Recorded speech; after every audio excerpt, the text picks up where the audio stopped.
Hello everyone, this is Tom Fox and I'm the Compliance Evangelist. I'd like to welcome you to my January 2018 podcast series of 31 Days to a More Effective Compliance Program. But first, a word about this month's sponsor, Conversant. Conversant brings a different kind of ethics and compliance solution to your organization.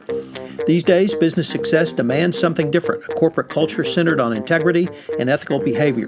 Conversant provides your teams with a centralized platform and automated processes that connect your business goals with your ethics and values. The result, a highly strategic program that drives ethics and values to the center of your business. Through the use of the Conversant Ethics Cloud platform, it gives you the choice of what you need according to your compliance program maturity. As your compliance program progresses on its ethical journey, Conversant can meet the needs of your requirements with unified ease of use and all of your ethics compliance data in one place, increasing transparency and efficiency while reducing cost. If you have been following me over the past year, you know that I have gone on a one-year exploration of various components of a best practices compliance program. However, during this exploration, there were two very important documents released by the Department of Justice relating to a best practices compliance program. In February 2017, there was the Evaluation of Corporate Compliance Programs document, and in November 2017, there was the announcement of the new FCPA Corporate Enforcement Policy. Therefore, in this month of January, I'm going to lay out for you what should go into your best practices compliance program based upon the 10 hallmarks of an effective compliance program and these two documents. Over the next 31 days, I will be exploring the best way to more fully operationalize a compliance program using the most recent DOJ resources. I hope you will join me for the full 31 days as we engage in an exploration to a more effective compliance program. 31 Days to a More Effective Compliance Program is a part of the Compliance Podcast Network. Day 19, the Investigative Protocol. Focusing on investigations under Prong 7 in the Evaluation of Corporate Compliance Programs, it stated, properly scoped investigations by qualified personnel. How is the company ensured that the investigations have been properly scoped and were independent, objective, and appropriately conducted and properly documented? Moreover, with the advent of the SEC Whistleblower Program, courtesy of Dodd-Frank, it is imperative that a company quickly and efficiently investigate all hotline reports.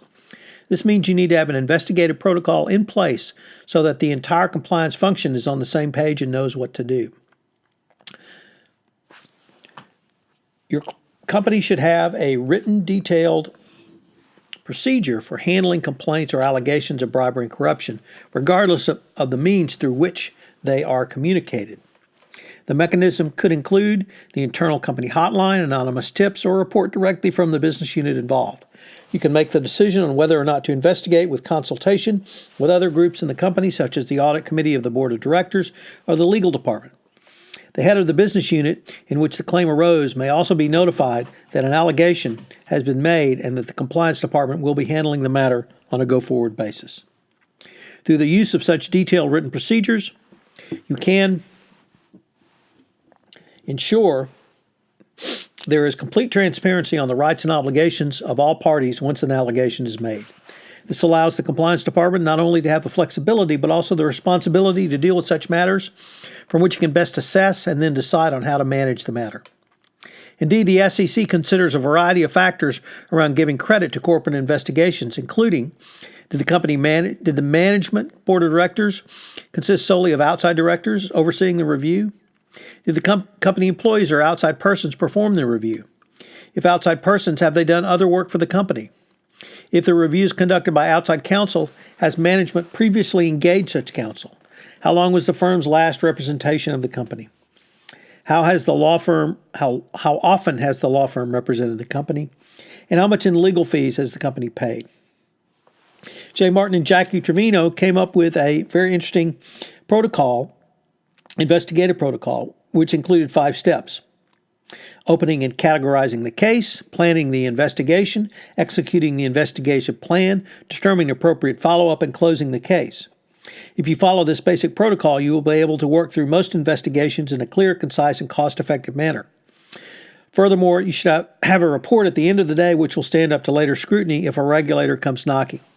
Finally, you will be able to document not only the steps you took, but why you did and the outcome obtained.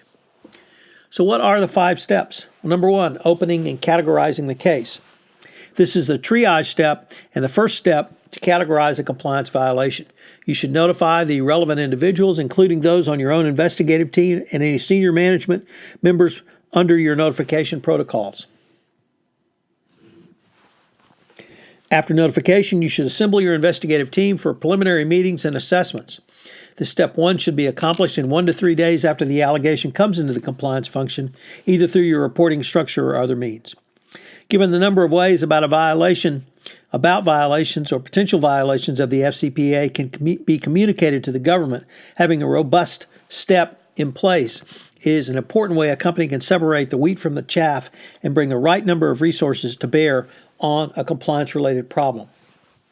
A key consideration in making this initial determination is whether to bring in outside counsel to head up the investigation. 2, in planning the investigation. After assembling your investigative team, determine the required investigative tasks. This would include document review and interviews. If hard drives need to be copied or documents need to be put on hold or sequestered in any way, or relationships need to be analyzed through relationship software or keyword search programs, this should also be planned out at this time. These tasks can be integrated into a written investigative or work plan so that the entire process going forward is documented. Also, if there is a variation from the investigative plan, such variation should be documented and an explanation provided as to why there was such a variation. Lastly, if international travel is involved, this should be considered and planned for at this step. Step 2 should be accomplished with another 1 to 3 days.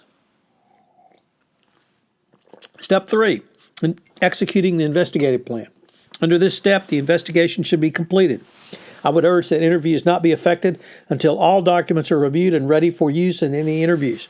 Care should be taken to ensure that an appropriate upjohn warning is issued and the interviewee clearly understands that whoever is performing the interview represents the company and not the person being interviewed, whether they are the target of the investigation or not.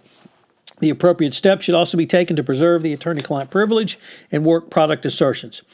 This step 3 should be accomplished in 1 to 2 weeks. Step 4, determining appropriate follow-up.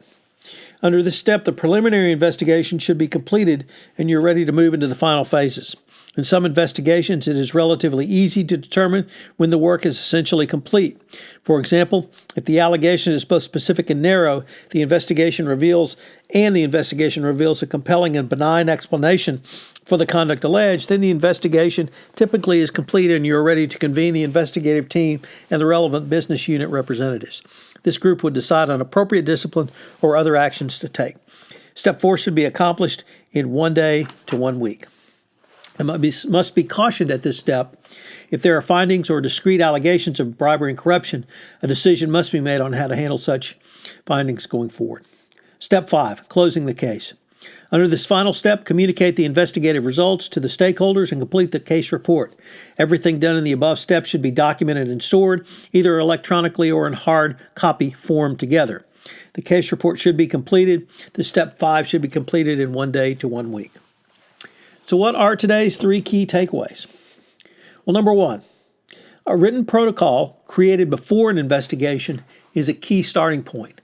The reason you want to have a written protocol in place is if something comes in, particularly in light of the Dodd-Frank whistleblower timeframes, you're going to need to jump on this relatively quickly.